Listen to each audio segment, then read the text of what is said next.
Salut, c'est Romain. Alors aujourd'hui, on est en compagnie de Félix Daigle. Salut Félix. Salut. Comment ça va? Ça va très bien, toi? Ben, ça va très bien. Merci de nous recevoir ici dans tes locaux. Ça fait plaisir. Alors, beaucoup d'expérience en médecine, entraînement physique, kinésiologie. Oui, Et ton fameux slogan « Soyez qui vous êtes ». Exact.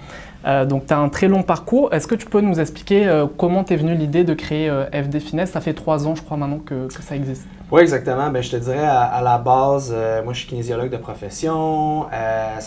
Aujourd'hui, ça fait 11 ans que je suis dans le domaine. Ça ne me rajeunit pas, là, mais ça fait 11 ans. Puis j'ai tout fait dans le domaine de la conditionnement physique, de plier des serviettes à l'âge de 18 ans et demi jusqu'à entraîner des gens, jusqu'à ce que toucher les athlètes les plus performants qu'il n'y a pas, des artistes. Bon, j'ai tout fait. Puis je te dirais ça, il y a 3-4 ans, je me suis dit... J'avais un petit peu de difficulté par rapport aux gens que je voulais aider parce que, ben, comme n'importe quel jeune avec le feu dans les yeux, je voulais entraîner de plus en plus d'individus, je voulais monter ma carrière. Puis je me rendais compte qu'à un moment donné, il manquait d'informations. Fait que je rencontrais une seule personne à la fois dans un one-on-one.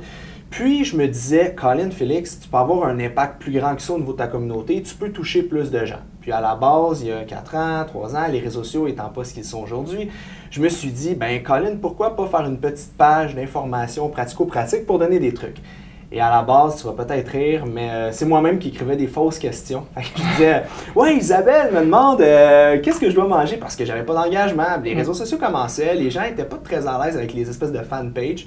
Puis, de fil en aiguille, ça a évolué un petit peu. Puis, je te dirais qu'après 6 à 8 mois, j'étais dans un souper d'amis. Puis j'ai dit à mes amis, moi, là, je suis tanné d'entraîner des gens one-on-one. Je veux vraiment avoir un impact au niveau de ma communauté. Je veux changer les choses. Puis, ça va être par ma page Facebook. Puis, les gens m'ont dit, non, Félix, c'est impossible. Ta page Facebook, c'est poche. Il n'y a pas d'engagement, il ne se passe rien. Puis, ça m'a tellement touché au niveau de mon estime que j'ai fait, je vais vous montrer. Fait que là, de ce moment-là, j'ai commencé à être proactif dans tout ce qui est réseaux sociaux. Et là, j'ai eu une vitesse grand V, une ascension par rapport à ma visibilité comme vlogueur / influenceur web. Comment tu as su un petit peu commencer dans les réseaux sociaux alors que c'était pas encore aussi à la mode qu'aujourd'hui les réseaux sociaux? Comment tu l'expliques un petit peu? Oui, ben je me suis dit, j'ai regardé mon ordinateur, je me suis dit comment je peux utiliser ça. Fait qu'à la base, au début, je me disais des espèces de conseils du jour, mais je suis vraiment poche pour écrire. Maintenant, j'ai quelqu'un qui corrige mes textes. Fait que ça m'a aidé, mais j'ai pas une super bonne plume ou un bon clavier. Fait que je me suis dit, ben je vais me servir de ce que j'aime le plus, qui est du visuel, du vidéo, parler aux gens. Fait que je me suis acheté une petite webcam de Logitech à 69,95 chez le défunt Future Shop. J'ai plugué ça, puis là j'ai commencé à parler « Hey, salut tout le monde! » Puis là c'était drôle parce que les babines ne matchaient pas avec le texte vu que c'était cheap un peu. Mais les gens aimaient ça, fait que j'ai commencé à créer une espèce de branding comme ça. Puis sur la Rive-Sud aussi, j'étais déjà un petit peu connu par les gens de par le fait que ça fait longtemps que je suis dans le domaine. Fait que ça a commencé à se partager les vidéos. J'ai commencé à mettre des avant-après un peu de technique américaine de gens. J'ai contacté plein de mes clients. Je disais, mettons, Stéphanie, est-ce que je peux mettre ton avant-après? Tu as une belle transformation. Puis j'ai beaucoup focusé sur le côté mental. Je faisais pas juste mettre la photo comme voici ce que je suis capable de faire. Je demandais tout le temps une histoire aux gens. Parce que pour moi, le fitness, c'est plus du wellness, c'est plus être bien. Puis notre slogan, c'est soyez qui vous êtes. Fait que je me suis rendu compte à travers tout ce temps-là, puis les gens qui m'écrivaient que tu avais le culturiste jaune-orangé, puis tu as la dame de cours de groupe, puis il y avait une espèce de gros gap entre les deux. Fait que je me suis dit, pourquoi pas frapper en plein milieu? Parce que j'ai autant quelqu'un du Maryland qui vient me voir que de Brassard, que de n'importe où, qui consomme nos produits, que ce soit notre web magazine mensuel, que ce soit nos consultations ici, nos changements de plan alimentaire, d'entraînement. Bref, attaquer un peu de tout, accessible à tous. Et justement, j'ai l'impression que ça va au-delà de tout ce que tu proposes. C'est comme si tu proposais maintenant une philosophie de la vie que tu essayes. Est-ce que c'est ça aussi que tu recherches à apporter aux gens qui te suivent? Énormément, puis c'est pour ça que je tiens Mordicus à partager souvent des textes plus personnels, un peu blog, un peu peut-être deep down, tu sais, des fois quand très tard le soir j'écris, puis je fais corriger à Sophie, puis elle me renvoie ça, mais des textes par rapport aussi à la santé mentale, puis je suis très engagé dans toutes les causes, que ce soit Belle Cause pour la cause. Pour moi, c'est super important parce que la santé, c'est beaucoup plus que de quoi tu as l'air, c'est comment tu es en dedans. Puis, tu sais, ouvertement, je le dis toujours aux gens, je suis quelqu'un qui souffre beaucoup d'anxiété, je travaille dessus plusieurs années. Je me suis rendu compte que beaucoup d'entrepreneurs ou beaucoup de gens dans le domaine de la santé on est très fiers. On est très fiers de notre... Ils sont fiers de leur physique, ils sont fiers de tout ça, mais à la base, il faut essayer d'être fier de ses faiblesses, parce que c'est ce qui rend les gens humains. Fait qu'en exposant beaucoup mon anxiété, ces choses-là, je t'ai cherché un autre auditoire des gens qui m'ont dit « Tabarouette, Félix, je me rejoins dans ce que tu dis, parce que moi aussi, je souffre de certaines petites choses dans ma vie, puis en te regardant aller, à voir à quel point tu es à 200 à l'heure, je me dis, moi aussi, je suis capable. C'est pas un handicap, en fait. Donc, en étant moi-même, en étant authentique, en étant qui je suis, je peux quand même réussir à accomplir tout ce que je veux. » Bon, alors maintenant, il y a aussi des vidéos coup de gueule récemment. Ouais, alors, qu'est-ce qui ne va pas, Félix, aujourd'hui? Plein de choses, non. Parce que souvent, quand on essaie de changer les choses, il y a le côté très web qui est très intéressant parce que tu as une idée, tu peux la prendre, la mettre en mots, la filmer, puis une semaine après, c'est en ligne. Quand tu es dans les médias traditionnels, c'est beaucoup plus difficile d'avoir une espèce de parole. Puis à travers les années, je me suis rendu compte que j'avais une audience. Puis je me suis dit, pourquoi pas avoir une mission philanthrope? Pourquoi pas essayer de changer vraiment quelque chose dans l'univers québécois, puis un petit peu dans notre espèce d'univers, des fois, qui peut parfois rouler un petit peu carré. Fait que je me suis dit, pourquoi pas utiliser mon audience ou ma visibilité pour tenter de changer les choses? Parce que je me dis, tant qu'à avoir une voix, tant qu'à pouvoir dire quelque chose, j'aimerais ça l'utiliser pour vraiment transformer la vie des gens.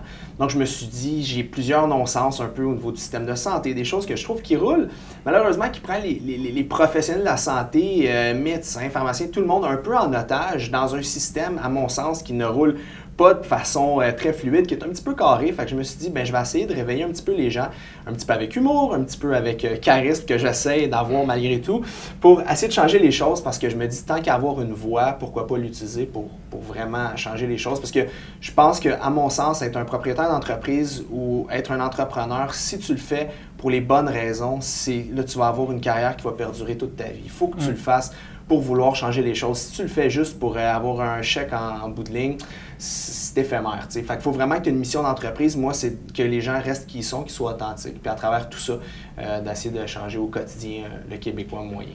Alors j'aimerais qu'on vienne juste sur ton projet, donc FD Finesse. Est-ce que le plus dur, c'est le démarrage ou c'est de perdurer dans le temps avec son projet?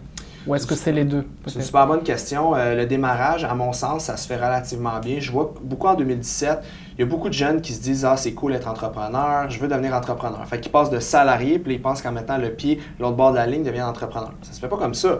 Je vais me prendre comme exemple parce que je me connais bien. Au début, ça a été les réseaux sociaux. Puis après, je me suis dit, Colin, j'ai besoin d'un point d'ancrage, c'est un site web. Puis après, je me suis dit, Colin, j'ai besoin d'un endroit physique, ça a été un bureau. Puis après, j'ai besoin d'offrir un produit aux gens qui ne peuvent pas venir me voir sur la Rive-Sud, donc c'est un magazine. Fait que je pense que les choses viennent. C'est comme n'importe quoi dans la vie. C'est comme une bonne relation de couple.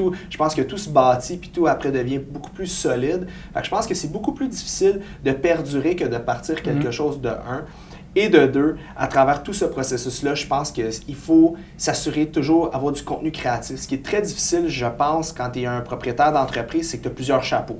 Tu as chapeau à mon sens, chapeau de consultant, après chapeau de comptable, après, tu sais, fait que tu portes beaucoup de chapeaux. Puis le côté créatif, à mon sens, c'est très important. Donc, création de contenu, puis tout ça.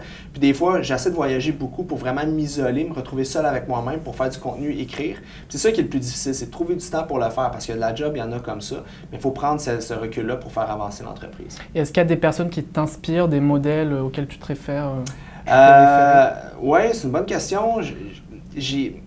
Au départ de ma carrière, je m'inspirais beaucoup de vlogueurs américains. Je trouvais que c'était vraiment intéressant. Beaucoup la côte ouest des États-Unis, beaucoup la Californie. Puis ça vient toujours, on dirait que le Québec, on est toujours 10 ans en retard. Fait que je me suis beaucoup inspiré de ce qu'ils faisaient. Mais à travers ça, j'ai arrêté d'en consommer il y a peut-être 2 ans. La raison est simple, c'est que je pense qu'il faut trouver son essence, puis il faut trouver qui on est. Il faut être authentique. Fait que quand on essaie d'être la pâle copie de quelqu'un d'autre, on devient juste un sous-produit cheap. Fait que je me suis dit non, FD, c'est une manière de penser, c'est une raison d'être, c'est une façon d'agir, comme tu dis, c'est une espèce de, pas une religion, là, mais c'est une espèce de mantra qu'au quotidien, j'essaie d'appliquer, de rester qui je suis, puis d'écouter mes propres buts, mes propres rêves. Fait que j'essaie beaucoup plus de me fier sur ce que moi je veux faire, mes propres trips. Tu sais, je me dis, est-ce que je peux me servir? Est-ce que j'ai assez de sous dans le compte pour créer ce projet-là? Oui. Est-ce que le projet va révolutionner ou changer quelque chose, au moins la vie d'une seule personne? Oui, go, on le fait.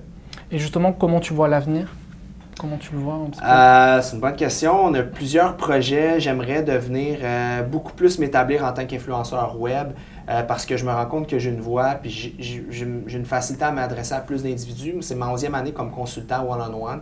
J'espère changer un petit peu la vie de quelques personnes à travers le processus, mais maintenant, j'aspire à un petit peu plus. Je veux en donner beaucoup plus à certaines personnes, des fois, qui ne peuvent pas se payer des rencontres one-on-one, qui peuvent se payer son Internet, tout ça. Puis si j'arrive à changer la vie d'une seule personne par mois, pour moi, la job est faite. Alors j'ai une toute dernière question pour toi. Est-ce que l'enfant que tu étais serait fier de l'adulte que tu es aujourd'hui? Mon Dieu, je l'espère. Comme ma psy me dit toujours, je suis un grand enfant parentifié. Donc, je pense que oui, parce que j'étais quelqu'un de très timide. Je pense que c'est une façon de vaincre ses peurs, d'aller totalement dans l'opposé. J'étais le pire petit gars dans des oraux. J'allais à la salle de bain à chaque fois, puis j'étais stressé. Puis, à travers le fil en aiguille, je pense que ça a été une manière pour moi d'exorciser cette espèce de peur-là de la caméra ou de l'entrevue ou de tout ça, puis ça m'a aidé. Je pense que tu deviens très bon dans quelque chose que tu n'es pas bon parce que tu mets tellement d'efforts à devenir bon que même si tu n'avais pas le talent, d'après moi, le travail acharné bat le talent quand le travail est là. Alors merci beaucoup Félix Aigle, on peut te suivre sur tous les réseaux sociaux. Oui, FD Fitness Consultant, toujours présent sur Facebook. C'est ça, merci beaucoup. Merci.